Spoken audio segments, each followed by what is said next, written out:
Mari kita masuk dalam doa. Kami berterima kasih boleh mengenal Allah yang begitu luar biasa dalam hidup kami.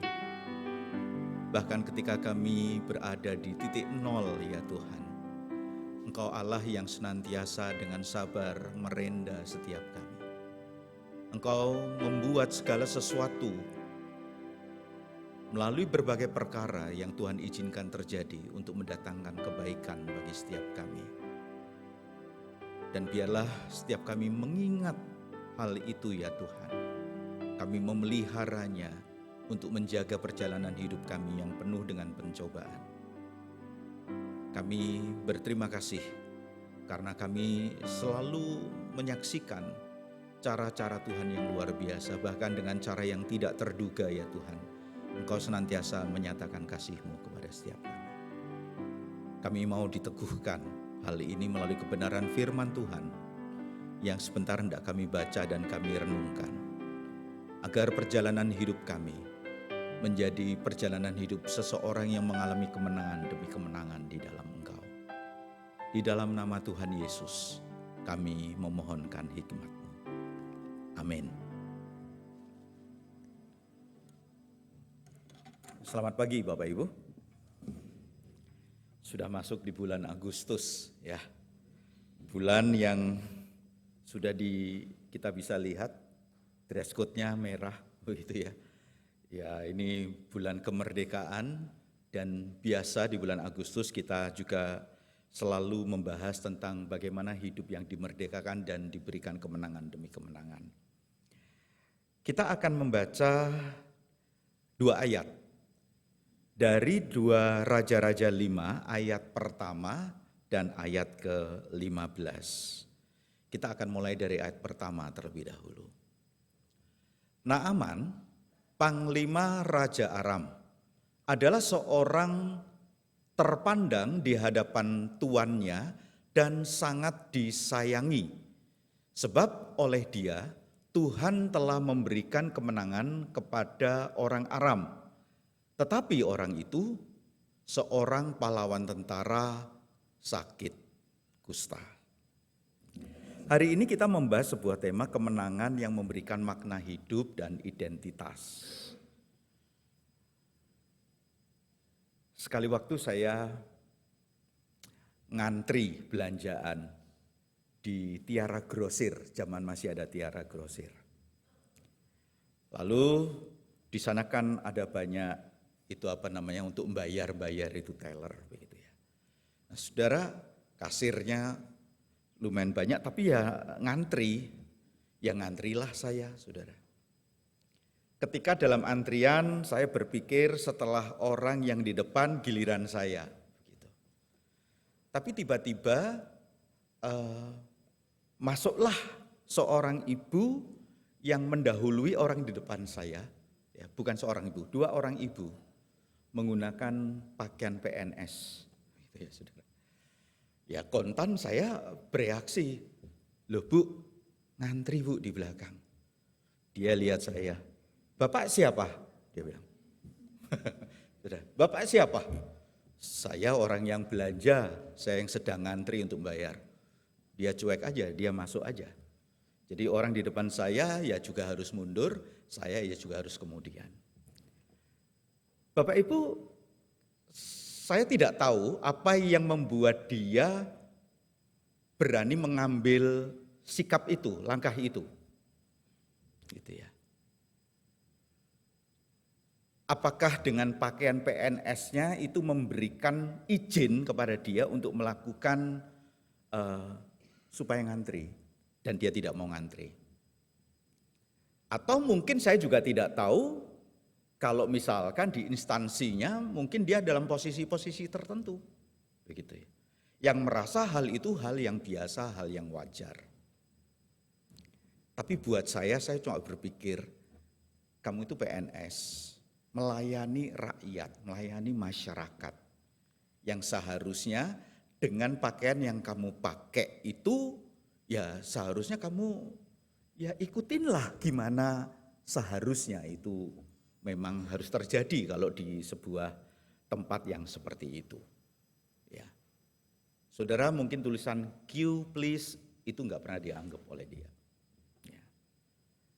Bapak Ibu, acap kali ketika kita membicarakan identitas, identitas bisa membuat kita seolah-olah memiliki sebuah kewenangan atau sebuah hak untuk melakukan hal-hal seperti itu. Kita kan udah dengar cerita yang kita mungkin lihat di YouTube gitu ya, yang dia menggunakan kendaraan yang harganya MM-an milik papanya, lalu dia melakukan tindak kekerasan kepada orang lain, akhirnya orang yang ada di dinas itu menjadi bagian yang diperiksa terus, gitu ya. Nah saudara-saudara, ketika kita bicara identitas, identitas itu bukan sekedar identitas diri, tetapi juga bisa diperkaya, ditambahkan, diperkuat dengan hal-hal yang lain. Gitu. Bapak Ibu, tadi pagi saya juga kasih contoh, saya punya KTP. Di KTP saya, ya tulisannya Jenik Purwoadi. Karena memang saya lahir Jenik Purwoadi. Akte kelahiran saya ya Jenik Purwoadi. Orang tua saya kasih nama saya memang itu, gitu ya. Tapi ya nggak salah karena mungkin ingin menambahkan hal-hal yang penting supaya orang tahu. Misalkan pekerjaan, kalau di SIM saya yang lama tulisannya pendeta, karena memang waktu itu ada, tapi sekarang nggak ada, tulisannya swasta, begitu ya, saudara. Nah, saudara-saudara, tapi ketika kita punya identitas seperti itu, apakah itu cukup? Harusnya cukup. Lahirnya di Magetan, tanggal berapa, bulan berapa, tahun berapa, begitu ya. Alamatnya di mana, ya. Lalu sudah berumah tangga atau belum, gitu. Kalau dulu-dulu kan golongan darah dan sebagainya, macam-macam lah. Nah saudara-saudara, identitas, ya itulah identitas. Tapi ternyata identitas itu bisa diperkuat oleh macam-macam.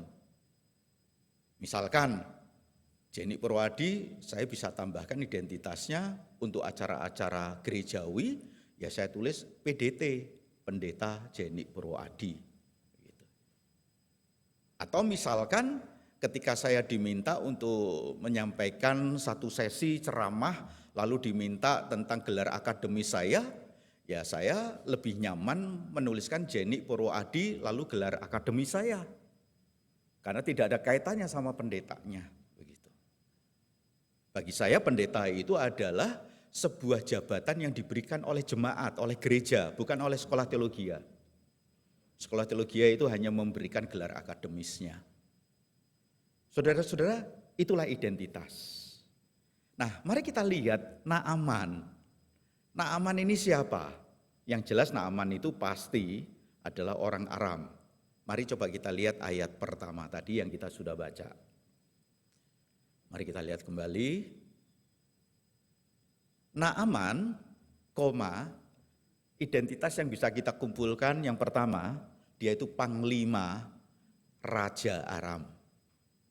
Panglima Raja Aram. Sebagai panglima, apa yang menguatkan dia di dalam identitasnya sebagai panglima ini? Dia panglima yang sangat yang sangat dipandang, yang sangat dihargai, yang terpandang di mata tuannya. Siapa tuannya? Ya Raja Aram, singkatnya begitu. Bukan cuma terpandang, gitu ya. Dia disayangi. Kita sudah temukan nih, dia panglima, dia disayangi oleh tuannya, dia itu dipandang, direspek oleh tuannya. Lalu yang keempat, bahkan ini bukan cuma urusan manusia. Saya cuma berpikir gini, alasan apa ya Tuhan melalui orang ini memberikan kemenangan kepada Aram? Apakah Tuhan melihat ada kehidupan yang benar? Dia belum mengenal Allah kok. Tapi jelas dikatakan Tuhan itu seolah-olah memperhitungkan dia lalu memberikan kemenangan kepada Aram tatkala mengalahkan Israel. Saudara, panglima terpandang, disayangi, Tuhan memperhitungkan gitu ya.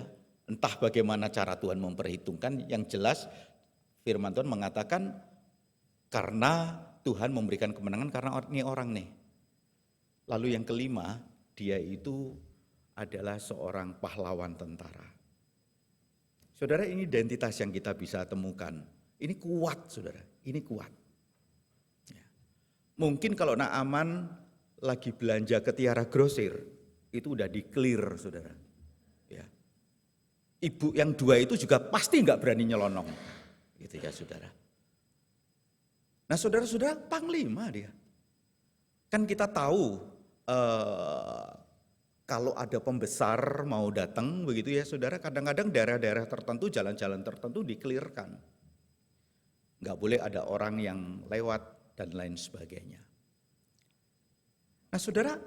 Tetapi yang menarik, singkat saja, Naaman ini mengalami sebuah perjalanan hidup yang luar biasa.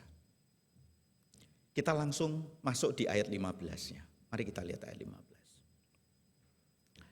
Kemudian kembalilah ia dengan seluruh pasukannya kepada abdi Allah itu.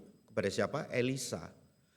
Setelah sampai, tampillah ia ke depan Elisa dan berkata, sekarang aku tahu bahwa di seluruh bumi tidak ada Allah kecuali di Israel.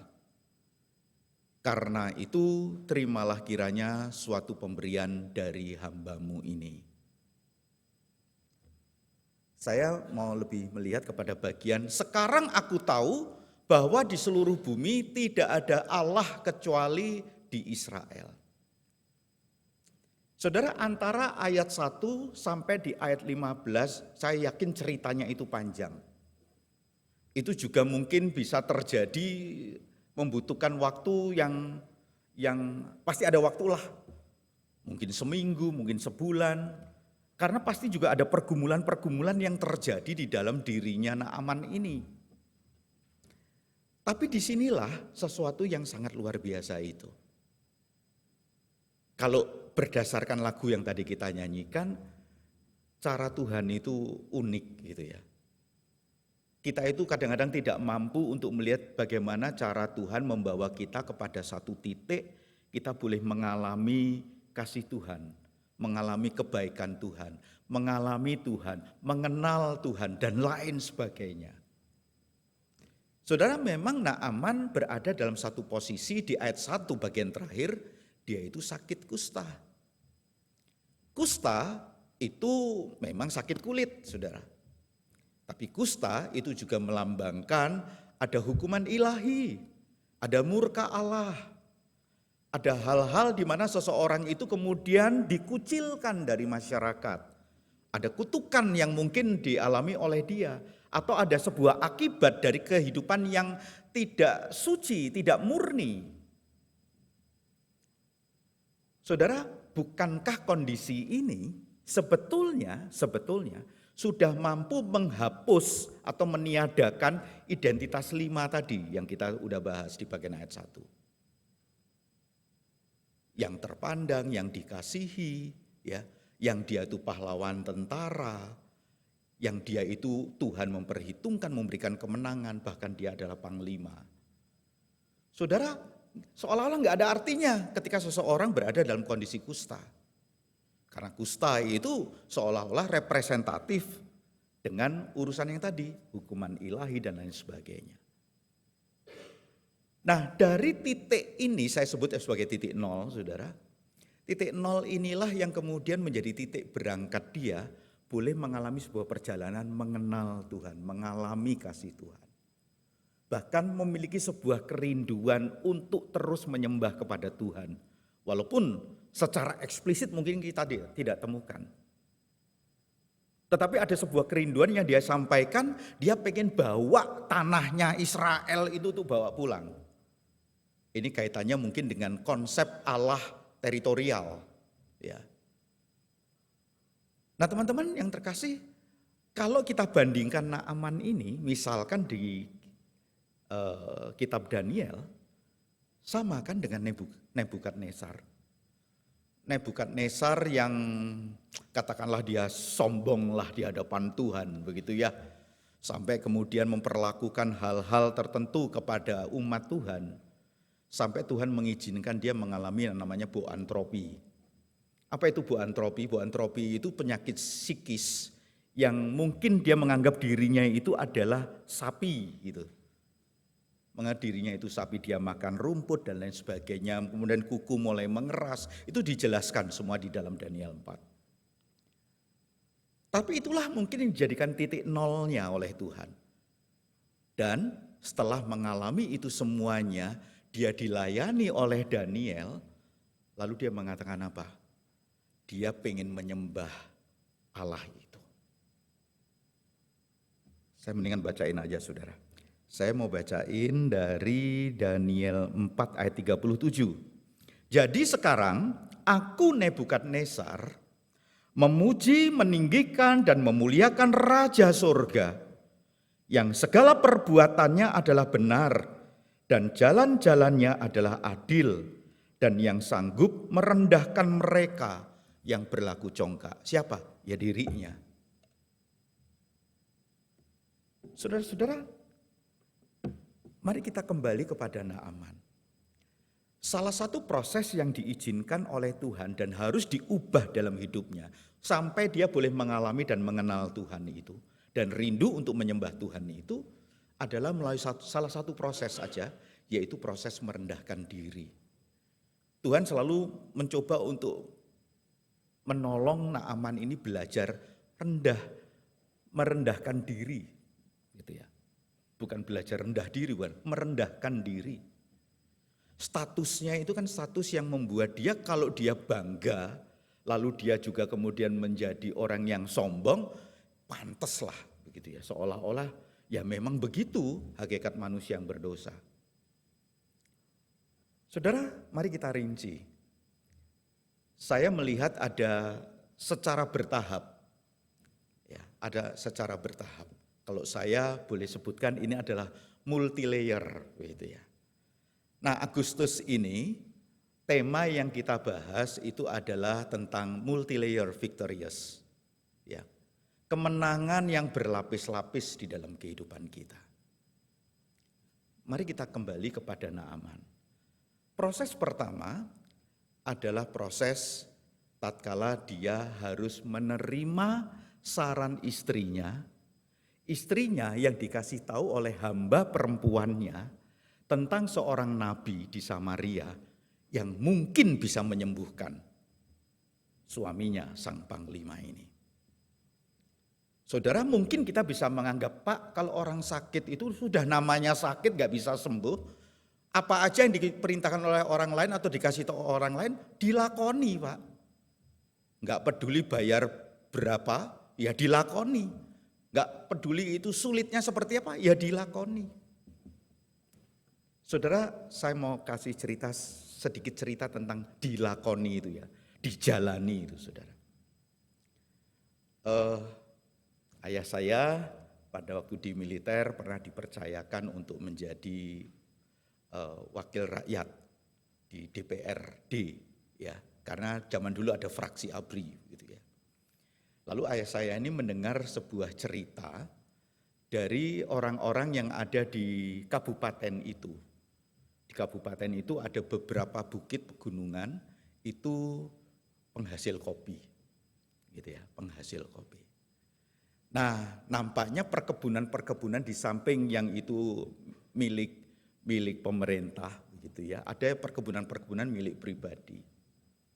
Nah, biasalah kalau sudah begitu ada cara gimana caranya supaya melalui perkebunan kopi ini tambah kaya, begitu saudara.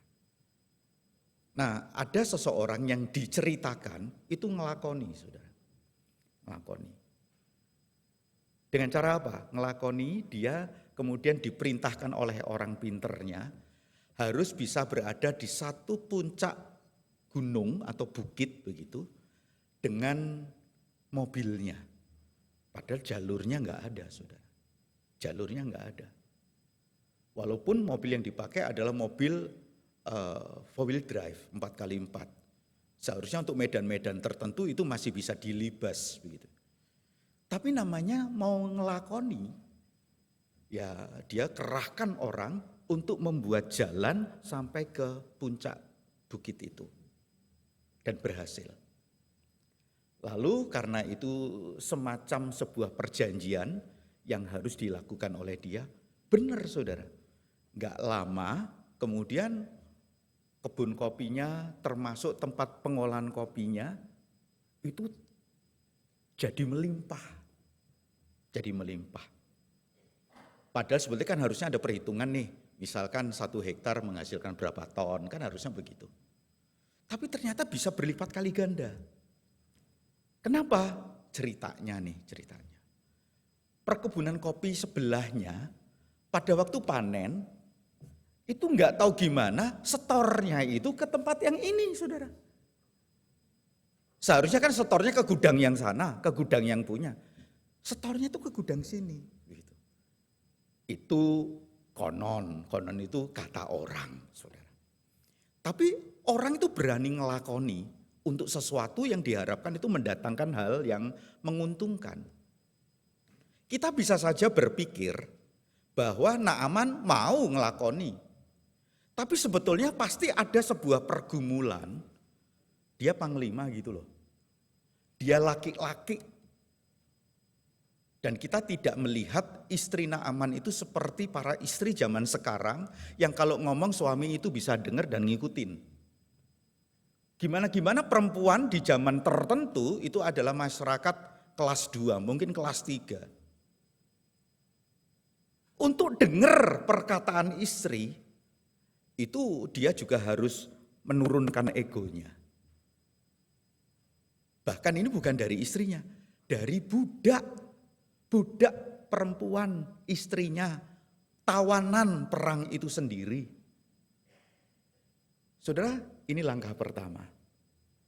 Langkah pertama proses dirinya itu direndahkan. Proses merendahkan diri itu terjadi. Yang kedua, kan dia kemudian datang kepada raja, minta kata belece gitu ya. Lalu ada beberapa barang yang disiapkan. Lalu datanglah dia ke Raja Israel salah tanggap gitu ya. Sampai dia kemudian harus mengoyak jubahnya dan lain sebagainya dan mengatakan ini Raja Aram bikin gara-gara ini kayaknya. Mau cari perkara supaya kita itu kemudian mau ditindas lagi gitu ya. Seolah-olah demikian kalau saya boleh paraphrase. Tapi kemudian didengar oleh Elisa. Saudara, ketika dia datang kepada Elisa, yang nyambut bukan Elisa kan? Yang nyambut adalah orang suruhannya Elisa. Orang suruhannya Elisa. Saudara, kalau saudara datang ke rumah saya, pasti harapannya ya saya yang membukakan pintu, saya yang menyambut Bapak Ibu. Itu sudah wajarnya begitu seharusnya. Ya. Dan dia mungkin punya ekspektasi itu. Dia ketemu sama nabi itu. Tapi ini hanya orang suruhannya. Orang suruhannya, enggak ketemu langsung sama Elisa. Bahkan dugaannya, dia ketemu Elisa pada waktu di ayat 15, waktu dia ngomong sama Elisa. Saudara-saudara, ini kan membuat dia jadi gusar. Seolah-olah ini udah bangsa yang dijajah, yang dikalahkan, kok kurang ajar begitu ya. Kok dia tidak disambut.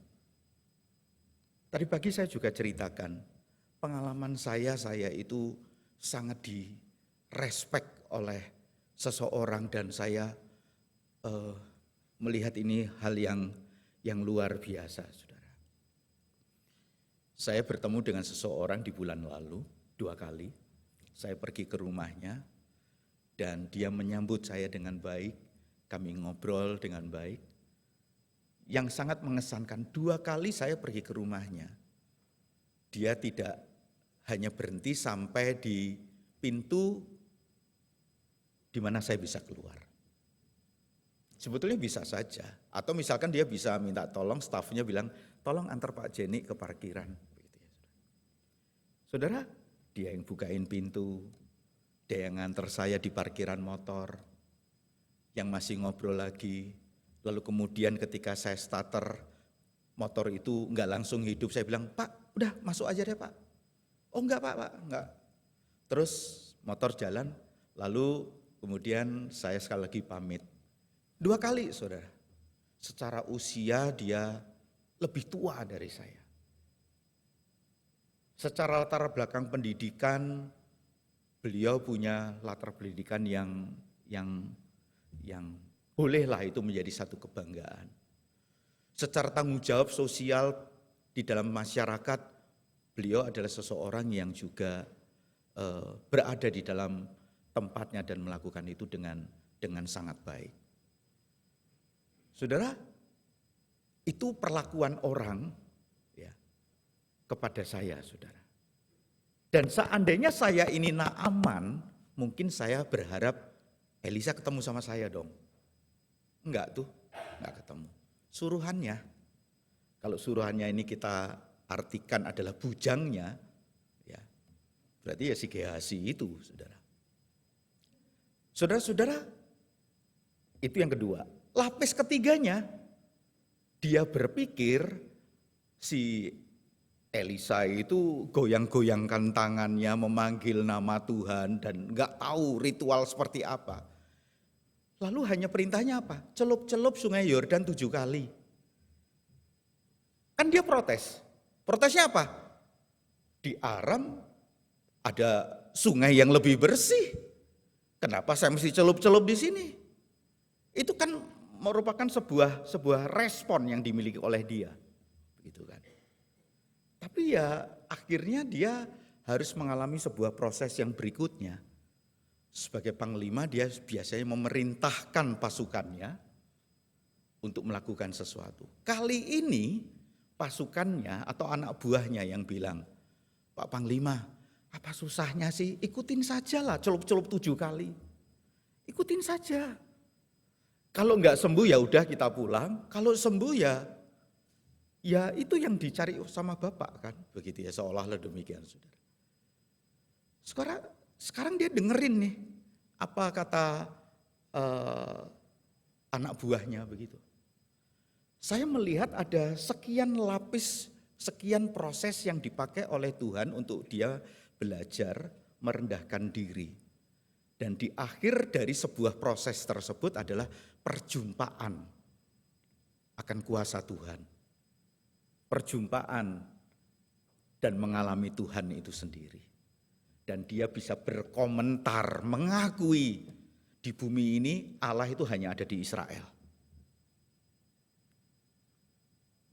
Saudara, inilah yang menjadi bagian yang saya katakan perjalanan yang luar biasa. Mari kita jadikan ini sebagai satu refleksi buat kita. Saya rasa kita nggak mau menunggu sampai kita sakit kusta, gitu ya. Tapi kita berharap dan nggak usah berharap, karena saya mau belajar meyakini bahwa Bapak Ibu sudah memiliki identitas yang bukan manusia lama. Identitas kita itu manusia baru. Di Kolose itu dijelaskan. Identitas kita itu bukan sang pendosa, tetapi orang yang dibenarkan atau orang-orang benar. Kita bukan orang yang digambarkan lagi seperti gombal, kain kotor itu. Tapi kita sudah dikuduskan dan kita adalah orang-orang kudus. Kita punya identitas-identitas itu. Identitas itu adalah identitas yang bukan kita bangun melalui sebuah achievement, pencapaian, melalui sebuah prestasi, tapi merupakan sebuah anugerah kita diberikan identitas itu. Sehingga kalau tema hari ini adalah kemenangan yang memberikan makna hidup dan identitas, identitas itu yang kita miliki. Problemnya begini. Saya masuk ke sinopsis bulanannya. Bulan Agustus ini tema bulanannya adalah We are the champion. We are the champion. Kalau saya boleh tanya sama generasi angkatan saya atau lagunya siapa We Are the Champion? Queen. Lagunya Queen. Queen tahun berapa sih? Tapi We Are the Champion itu secara implisit dan eksplisit itu dijelaskan di dalam firman Tuhan. Kita ini adalah para pemenang. Tentu saja kemenangan yang dimaksud adalah kemenangan-kemenangan yang terkait dengan kehidupan kita yang sudah ditebus oleh Yesus Kristus. Begitu. Saudara-saudara, berapa gereja yang menyuarakan We Are the Champion? Berapa gereja yang ketika kemudian pada waktu Jumat Agung, Paskah, kita berteriak kemenangan di dalam Kristus. Saudara, semuanya pasti mengaminkan.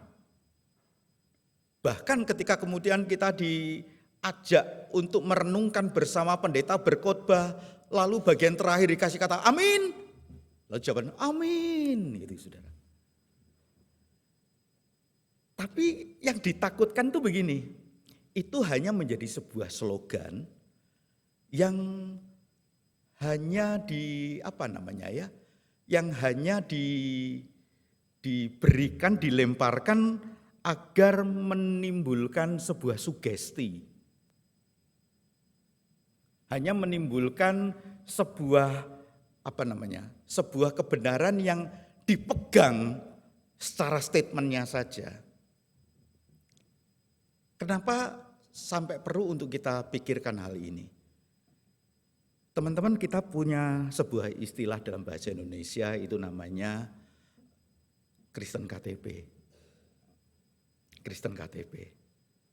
Atau istilah yang lebih keren gitu ya, nominal Christian. Kristen KTP. KTP-nya Kristen, ke gereja mungkin iya, gitu ya. Ya iya paling enggak setahun 3 kali lah, gitu ya saudara. Tahun baru, Paskah, Natal, gitu ya. Saudara-saudara, tapi problemnya ketika dia di gereja, pendeta mengatakan kita umat pemenang, amin, amin. Ternyata hidupnya penuh dengan kekalahan, saudara. Klaim kemenangan di dalam Kristus itu tidak jalan di dalam kehidupan keseharian dia. Tidak terrealisasi dalam kehidupan keseharian dia. Sehingga kalau sebutannya Kristen KTP ya memang pantas cuma KTP-nya doang. Nah, yang kita bicarakan adalah multi layers victorious.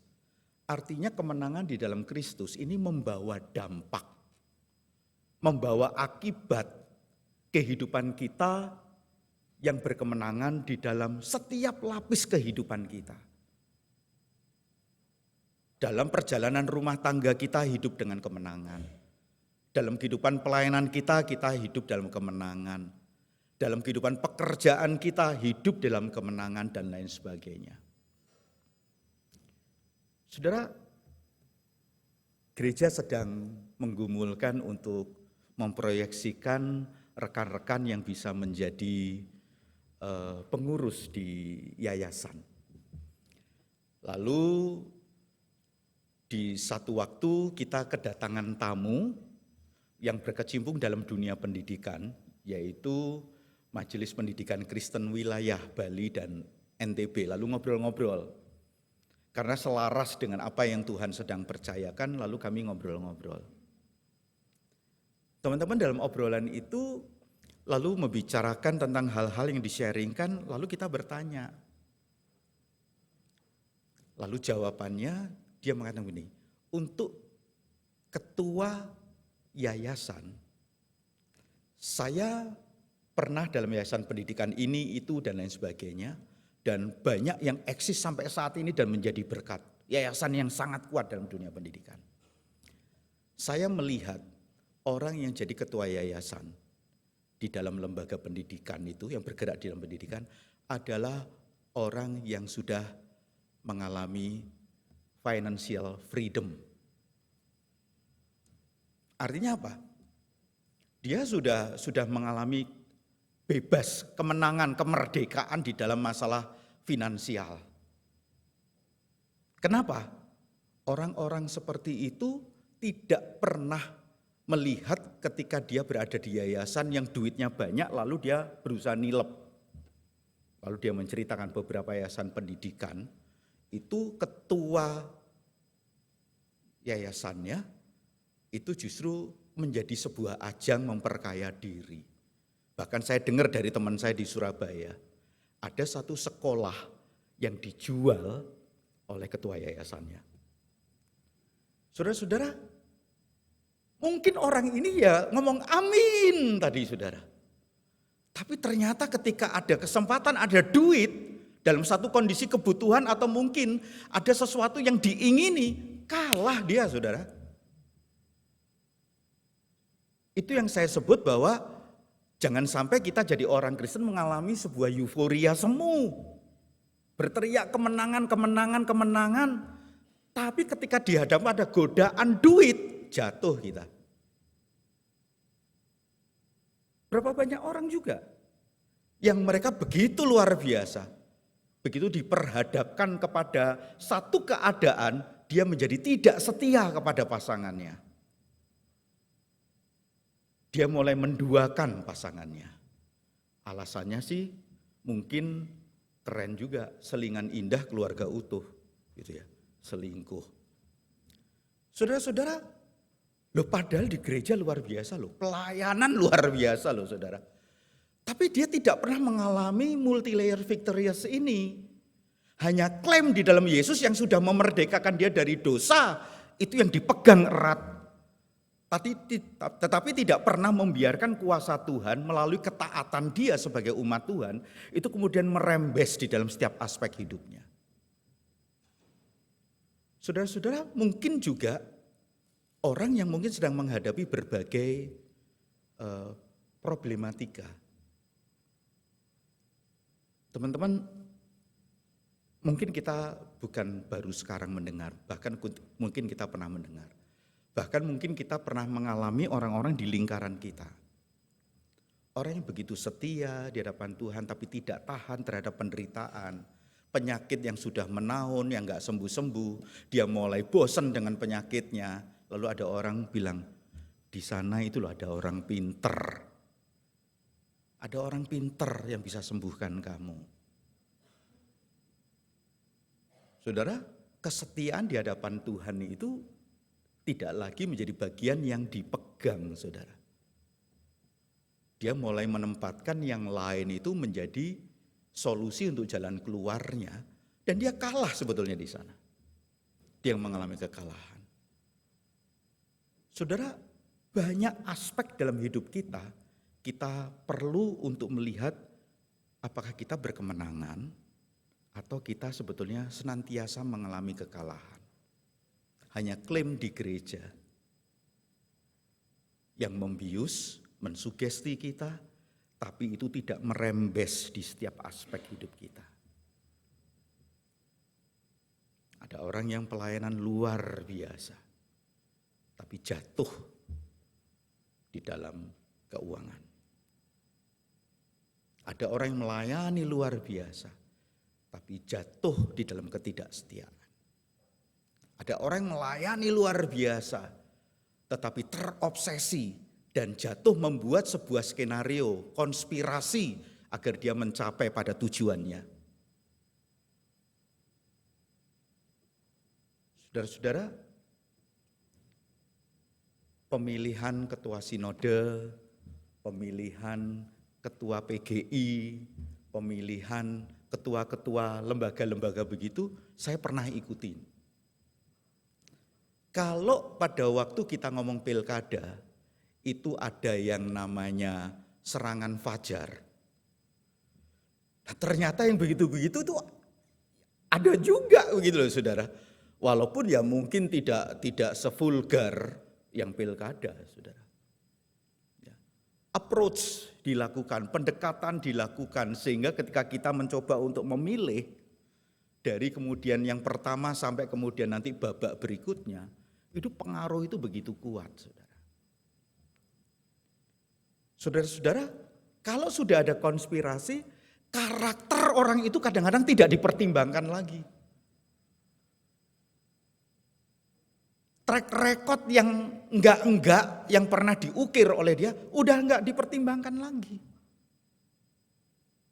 Saudara, apakah itu kemenangan? Atau itu kekalahan? Bapak Ibu, status kita orang-orang kudus, orang-orang benar, orang-orang percaya, umat Allah, anak Allah, itu seharusnya menjadi sebuah status identitas yang memberikan pengaruh terhadap semua yang kita kerjakan, mulai yang kita pikirkan sampai apa yang kita lakukan. Tapi itu memang proses. Lagu tadi kan bilangnya proses hidupku. Bapak Ibu, mari kita gumulkan hal itu. Supaya kita bukan menjadi orang Kristen yang punya euforia semu, palsu, tapi mengalami multi layers victorious di dalam kehidupan kita. Tuhan memberkati kita.